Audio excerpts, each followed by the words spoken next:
All right, good day, everybody. So, today we're going to be looking at the topic of motion. So, first of all, what is motion? Motion is a change in position of a body with respect to time, and of course, with a point of reference. For example, in layman terms, we say you have moved when you change your position. If I'm standing at a point A and then I move to another point B, I have said to have moved. So in physics, the appropriate term is motion. So let's now look at the different types of motion. The first one is translational motion. To be translated simply means every part of you was involved in the motion. For example, I can move certain parts of me. You could ask me a question and say, please, can I go? And I give you a thumbs up and say, yeah, you can go. Or I wave at you. That's just a part of my body moving. But if I stand up and I walk towards you, then that's an example of translational motion. Just like a car too, when you're riding a car, every part of the car is involved in the motion, so that's translational motion.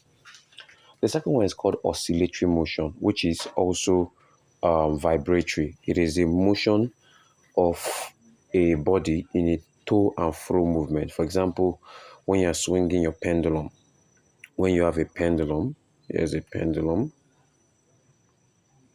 here's a pendulum, and then it is swinging to and fro, to and fro, going left and right, movement of the bulb, to and fro. That's an example of a vibratory or oscillatory motion. Another example is a talking drum, a talking drum, those traditional talking drum, whereby here's a drum and there's a curved stick they use in hitting it. When this stick hits the drum will be vibrating around this fixed rim to be going up and down, vibrating and giving you those sounds. That boogum, boogum, boogum. That's an example of oscillatory motion. Then we have rotational motion, which is a type of motion whereby a body turns about a fixed axis. There must be a fixed axis, just like your tire too. This fixed axis upon which the tire of your cars rotate is an example of rotational motion. Then we have spin motion. This is the rotation of a body about its own axis. It's a special type of motion whereby the body is rotating. It's not just moving in a circular motion about a fixed axis. It is rotating about the fixed axis. An example is the rotation of the earth about its axis. It's different from that of a tire. A tire is rolling about its fixed axis. Same thing with your fan. But for spin motion, that body is rotating about its axis. That means it's moving 360 degrees round about its axis, like your earth, like the earth. But most times, it is classified as an example of rotational motion. Then we have random motion. What is random motion? Random motion is irregular and unpredictable motion. For example, the motion of smoke in air. If you are burning something, the smoke can be moving in one direction, then before you know, it's carried by the wind in that direction, it's carried by the wind in that direction. That's an example of random motion. Then let's now go to the most popular type of motion, which is linear motion. Now, linear motion is a motion of a body about a straight line. That means it's uniform. Usually, we are looking at uniform linear motion, which means the speed is constant. So, it is a motion of a body along a straight line. And we have three parameters we use to define this type of motion. The first one is the speed. We've already discussed it in the last class. Speed is distance over time. And I said in layman terms, it's how fast you are covering the distance. Like, are you covering the distance in a short time or are you covering it in a long time? That is speed. It is a scalar quantity. Why displacement is the same thing with speed in terms of magnitude. I told us that magnitude means numerical value. So it's the same. For example, if I'm speeding towards a police checkpoint, that's now velocity, because that speed now has direction, because I could be moving at 20 kilometers per hour, but you don't know where I'm headed towards, right? But if I add a direction that says I was moving 20 kilometers per hour towards New York or towards Michigan or towards Abuja, then that becomes what? Velocity. So velocity is displacement over time. Now, what is displacement? I've told us. Displacement is a distance traveled in a specified direction. Displacement is the distance traveled in a specified direction. So if I'm moving from point A to point B and I say I move 5 meters from A to B, that is displacement. Because I can have 5 meters measured from anywhere. You can move 5 meters from your house. I don't know the direction in which you went to. I don't know if maybe you moved from your house to a point due north or due south or due east. So velocity is a scalar quantity. Now, acceleration is a change in velocity over time. That means how fast are you speeding up? Because your car can be moving with a uniform speed and then all of a sudden it speeds up or it slows down. If it speeds up, it's acceleration. If it slows down, it's deceleration or retardation. So it can be positive, like I said, speeding up gives you greater acceleration. It can be negative, which is deceleration, or it can be zero if it is uniform velocity. That means there's no change. Like, let me try and visualize it. For example, your car is moving at a uniform speed, just going boom, and then there's no change in the velocity. That means that it is not accelerating. Acceleration is zero for uniform velocity. Now we have the equations of uniformly accelerated motion. We have 4 of them. V is equal to U plus AT. V is final velocity. How you'll be able to remember it is that U comes before V, right? So V is final velocity, U is initial velocity, A is acceleration. In fact, basically, they're called the Suvat equation. They're called the Suvat. It contains everything. S in this place is distance, not speed, please. Here is initial velocity, final velocity, acceleration, and time. So we now have these 4 equations. So basically we use 3 because the 4th one is an extension of the second one. Now we have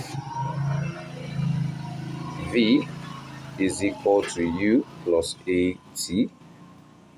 S is equal to UT plus half AT squared. Now, due to the scope of JAMB exam, we're not required to derive these equations. So we now have V squared is equal to U squared plus 2AS. And then we now have, average speed. Basically, how to derive this fourth one is average speed, which is U plus V over 2. Average speed is equal to distance, which is S over time. Then from there, that's where this formula S is equal to U plus V all over 2 times T came about. Average speed, which is initial plus final over 2, is equal to distance over time. That's how you get the 4th one.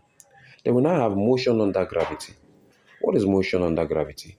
It is a kind of motion whereby a body falls freely under the effect of gravity. And we know that acceleration due to gravity, that means the speeding up.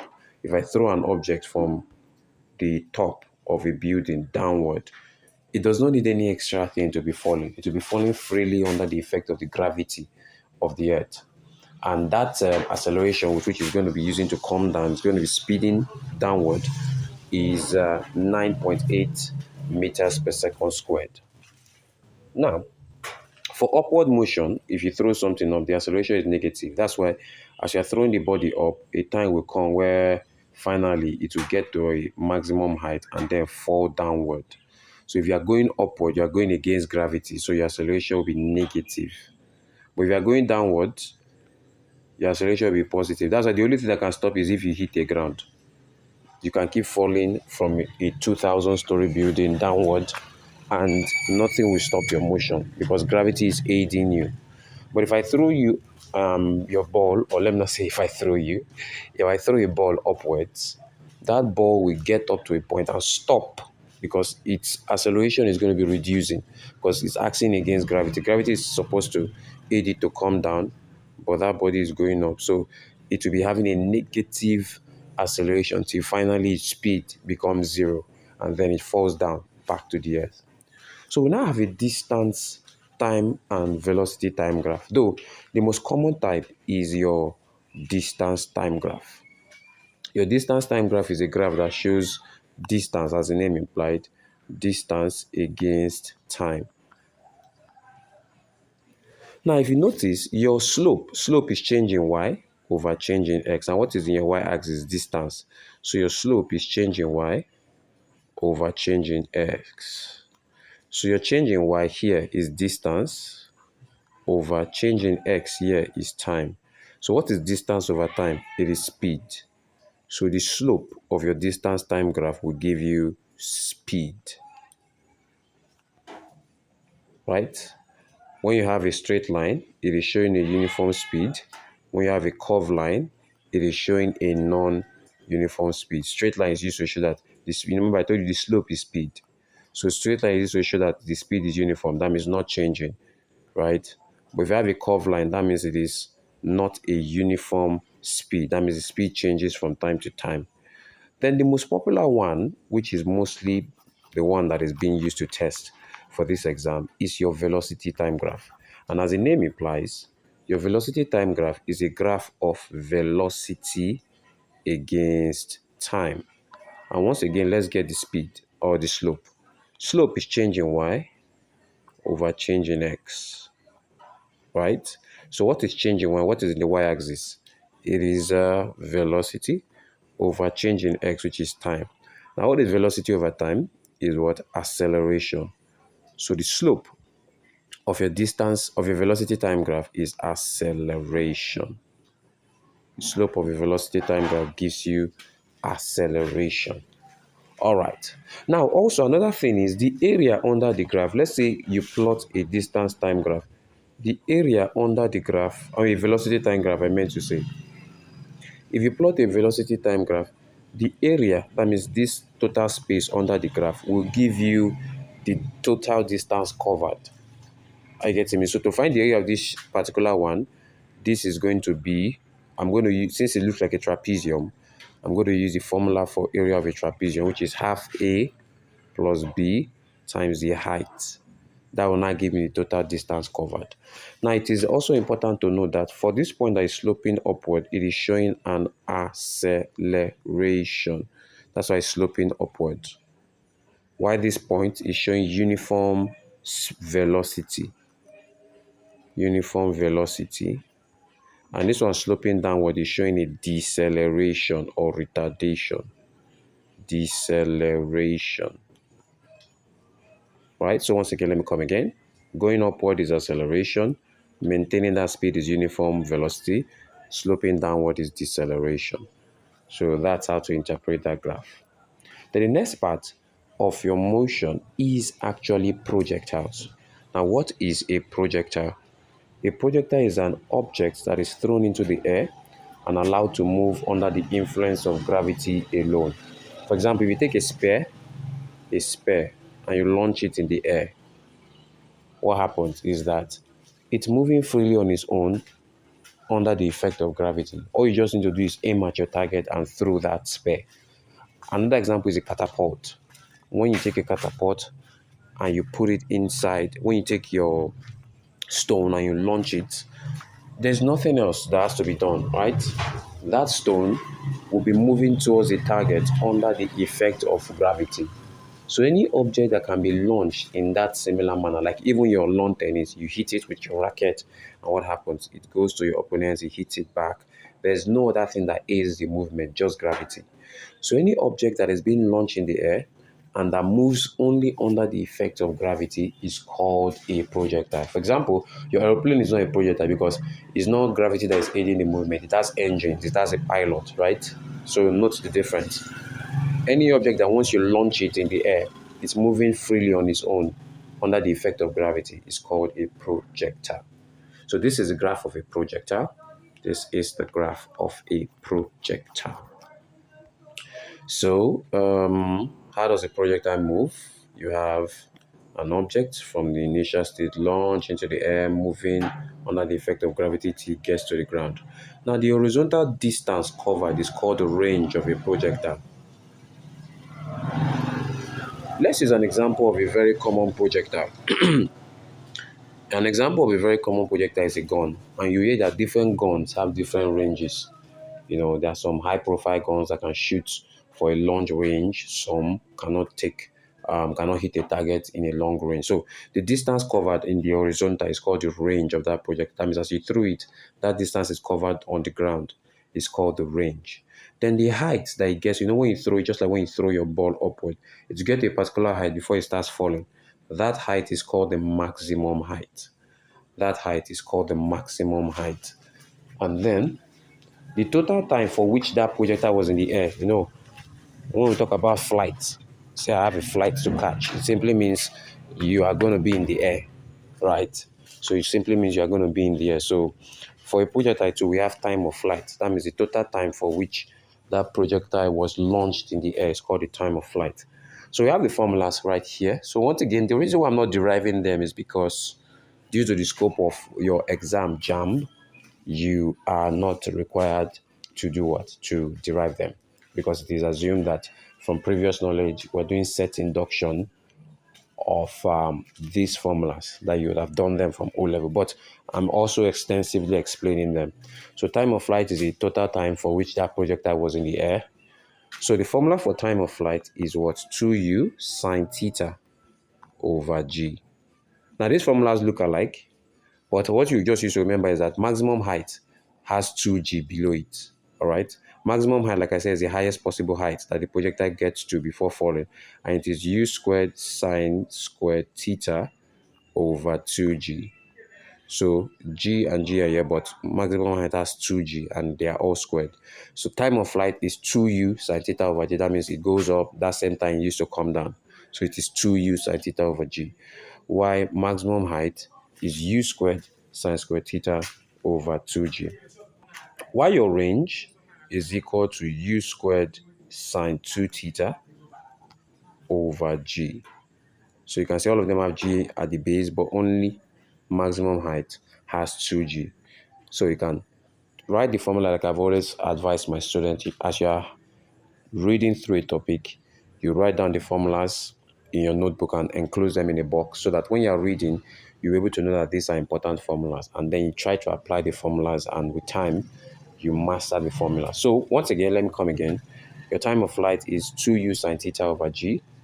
Your maximum height is u squared, that one is being squared, u squared sine squared theta over 2g, while your range is u squared sine 2 theta over g.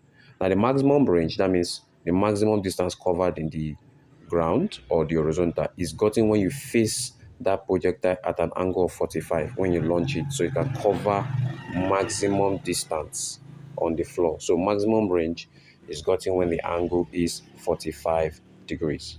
So what are the applications of a projectile? When you throw a stone, like I said, when you kick a ball, like football, even handball, when you launch it in the air, even basketball, you launch it into the basket, it's aided by gravity. That's why you have to be precise in aiming it and acquiring the skills needed for you to get a precise shot.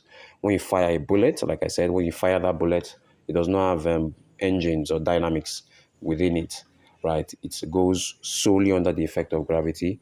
Even falling of water from a fountain too, it's gravity. There's no other special system that guides the water towards the ground. So I think before we go further, because I want to break this into parts, so that it's not too bulky. So let's break it into parts. So let's take some past questions based on the topics that we have, or the parts of motion that we have just covered. So let's take some past questions on it.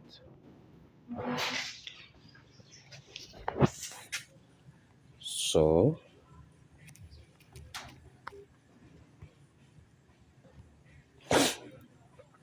all right. So here we are.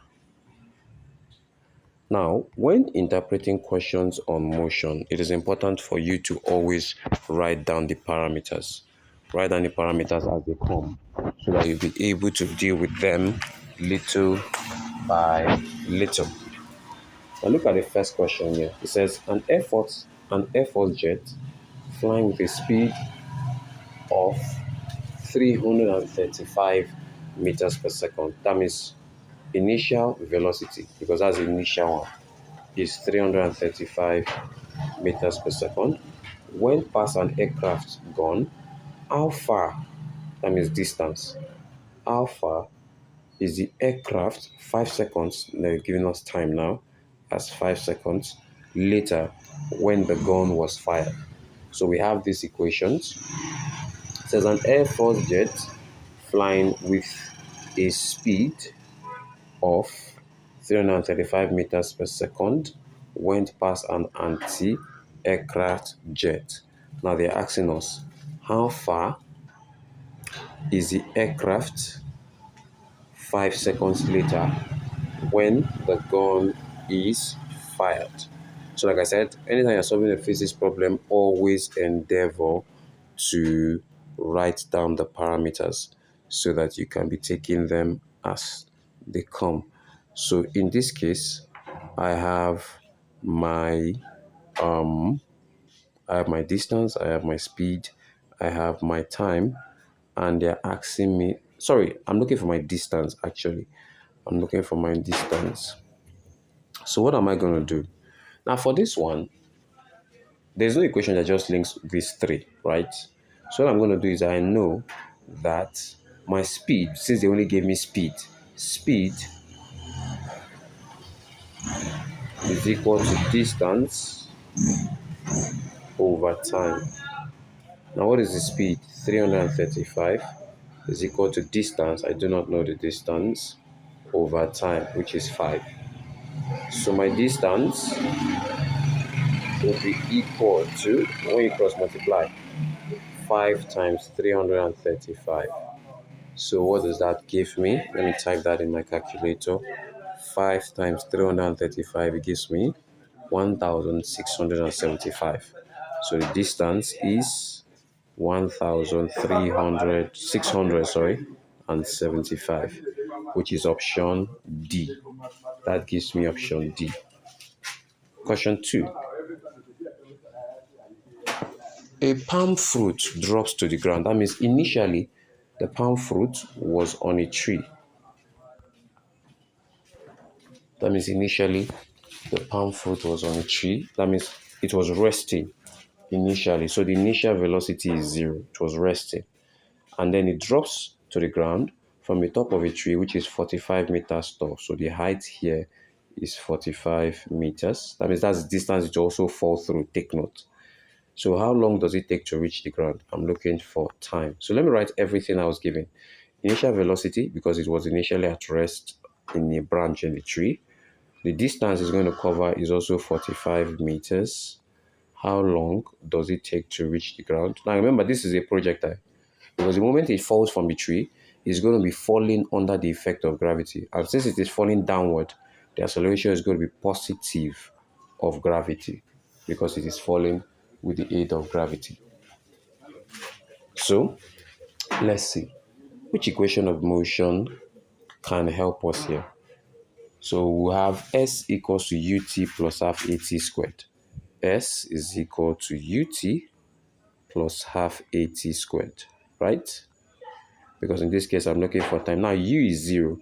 So 0 times T is gone. So I'll now have half A now is, like I said, positive of G, because it is falling with the aid of gravity. So it is times. Now, what did they give us as G? G is 10, then times T squared. I don't know the T squared. And don't forget, the distance is going to be 45, like I said, because the height of the tree is going to be the distance that palm tree falls through. So I now have 45 is equal to 2 here 1, 2 here 5. That would be 5T squared. Now 5 can divide both sides. 5 here 1, 5 can divide it to give me 9 is equal to T squared. So to get my T, I take the square root of both sides. So square cancel square root. Then T is equal to square root of 9 is 3 seconds. It's plus or minus 3 seconds, but of course, time cannot be negative. So the answer is going to be E, 3 seconds. Now the third example I'm going to take here says the figure below shows a velocity time graph of a car which starts from rest and is accelerated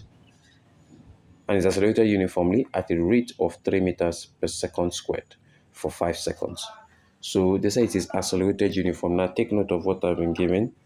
I was given the acceleration. So I was given the acceleration as 3 meters per second squared. for 5 seconds. So let me follow it with the graph. So this is the graph. It was accelerated to 3 meters per second square. But don't forget, this is called a velocity time graph. So I cannot plot that acceleration here. I have to convert it to velocity. And the time is 5 seconds. So what do I know? Acceleration is change in velocity over time. So acceleration is 3 meters per second. It will be equal to velocity over the time. What was the time? Time was 5 seconds. So if I cross multiply, 3 times 5 is 15. So my velocity will be equal to 15. So I can write that now here. Velocity is 15. So they now said it then attains a velocity which we have gotten as 15, which is maintained for 1 minute. Now here is 5 seconds. So I write it as 5 seconds. Now it maintains it for 1 minute. 1 minute is an extra 60 seconds. So that means here will be 65. You know, why am I doing that? Because it maintains it for 1 minute. That means from here, where it reached the acceleration, it maintained it. So I can't write here as 60 because from 5 to 60 will be 55 seconds, which is not showing the time for which it maintained it. So I have to show that from here, where it attained that velocity, to here is what, 60 seconds, which is 1 minute. So that means I will add it to be a total of 65. So from 5 to 65. So it then attains a velocity which is maintained for 1 minute, another 3 seconds. All right, 1 minute and another 3 seconds. So it attains a velocity which is maintained for 1 minute and then another 3 seconds. That means probably it came to the end of its motion in another 3 seconds. Let me clean this T part. So it came to the end of its motion in another 3 seconds. So that means it decelerated till it came to the end, which is 68. Then they now told us to calculate the total distance. Remember what I said? I said the area under the graph is going to be the total distance covered. And this graph looks like a trapezium. So the area is area of a trapezium, which is half A, which is sum of parallel sides, times height. So A is this point. Now this point is how many seconds? It's 60, right? Because from 5 to 65 is 60. So it is half A, which is 60, plus B, which is the other parallel side, which is a total of 68, times the height. The height is 15. So it's going to be half A, which is 60, plus B, which is 68, times the height. Now what is the height? The height is this 15 seconds, right? Because that's how tall it is. Here to here is the height, which is 15 seconds. So 15 is going to be half times 128 times 15. So 2 years is going to give me 64 times 15. So let me do that. 64 times 15. And that gives me 960 meters. So that gives me the distance is 960 meters, of which if you look at that, that's option D.